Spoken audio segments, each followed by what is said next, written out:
In 5 days, more than 130 Catholic cardinals will sequester inside the Sistine Chapel to begin the conclave to select the next pope. Today, workers installed the chimney pipe on the chapel's roof. It's there the faithful will look to see the white smoke announcing the selection. It's a secretive process which has gotten blockbuster attention since the 2016 published book Conclave, and then the movie that was nominated last year for Best Picture. Robert Harris is the author of that novel, and he joins me now. Robert, it's so good to be with you. Thank you for being here.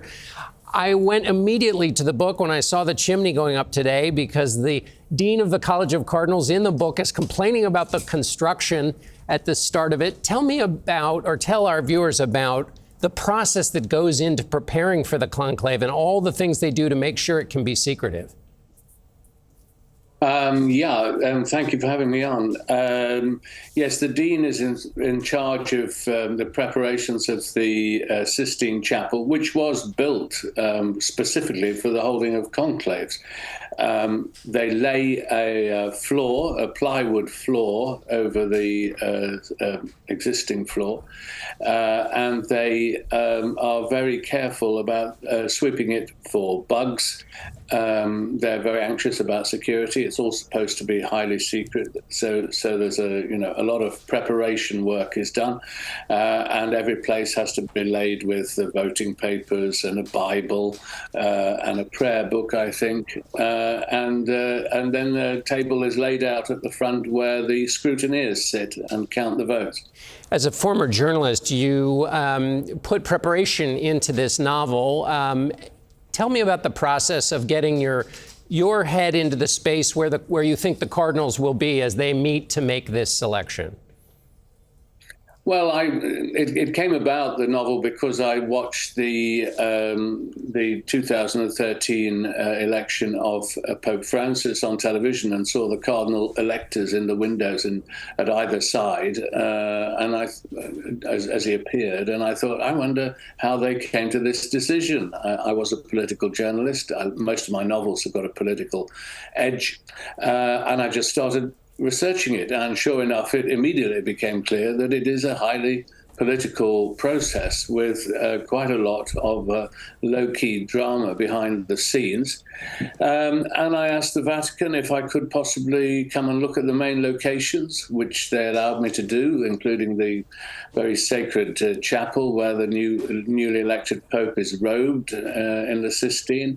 And generally, they could have been more cooperative. And I talked to a cardinal who had also taken part in a conclave. And the reviews, both inside and out of the Catholic Church, are that it is close to that you've captured the process. I wonder when you, as a person who knew about politics, who covered politics, who'd written about it, had to think about politics where one of the perhaps the most important member is the Holy Spirit, how that tension exists. You know, you can't have just outright avarice and search for power. On the other hand, it's a political process. No, absolutely. I hope the novel is sympathetic to the process, and I think the film is too, to a large degree. It is a sacred religious business that they're going through. They're very holy men. But as one of the characters says in the novel, we serve an ideal. We cannot always be ideal. And there have been, as we all know, plenty of scandals at cardinal level in the church to do with sexual abuse in the past and to do with financial misbehavior. And so you can't divorce the thing entirely from politics. Something strange happens if you put 110, 130 men together in an enclosed space for a day or two and force them to come to a decision. They begin to function as a group and move as a group. And that is, if you are a believer, that is the Holy Spirit moving them. If you are a secular observer of politics, you might call it momentum. One of the candidates suddenly begins to emerge, and then the rest of the cardinals swing behind them. For you, what was it like to have these characters in your head, in your imagination, and then see them appear on a screen? This has happened with other novels of yours, but what was that like? Well, it was marvelous, actually. I have no complaints at all. It was a really brilliantly made film, brilliantly directed by Edward Berger, wonderful screenplay by Peter Strawn, who one of the things I liked about it was it stuck very closely to the book. Indeed, a lot of, probably more than half of the lines in the film are directly taken from the book. But above all, of course, I suppose the acting, particularly Ralph Fiennes playing the Dean of the College of Cardinals, and the other actors, John Lithgow, Stanley Tucci, Isabella Rossellini. I mean, you couldn't really have hoped for a better cast. When you in the past have had to take on the voice of your main characters, how is that compared to this case where you have characters who are religious and who have just a different way of living their lives than a layperson? Well, the business of a novelist is to be empathetic with characters who are not yourself. So I've written about the Dreyfus case in France in the late 19th century, and I had to be a French army officer.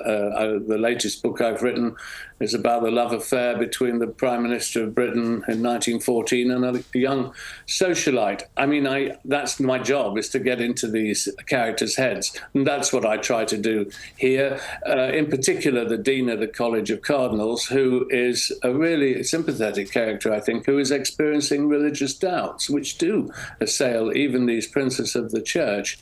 And I had to write his homily that he delivers on the eve of the conclave. I mean, it's quite a tricky thing to do, but I just sort of wrote from the heart about the importance of not being too certain. And you need doubt to have faith, because if there was only certainty, there would be no need for faith. Right. As you look at this process coming forward, having gone through that process that you described, inhabiting the characters, what's on your mind as you watch what the Cardinals are going through and as this process begins? Well, I think it's a wonderful thing to see. It's a link back over many centuries to a very different world. And yet somehow this time capsule of the Roman Catholic Church and its conclave has managed to survive it. So the historian in me marvels at it, really. And then the political journalist in me also marvels at it, because you can't say that the Roman Catholic Church isn't a very important and powerful political institution. It has views, for instance, on the role of women, on homosexuals, on assisted dying, all kinds of things which are essentially political. And it has 1.4 billion followers, which is the same number as the president of China. So, you know, it's political, it's ancient, it's spiritual, it's extraordinary. So for me, it is a wonderful thing to witness. Robert Harris, the author of the wonderful book Conclave, thank you so much for being with us. Pleasure.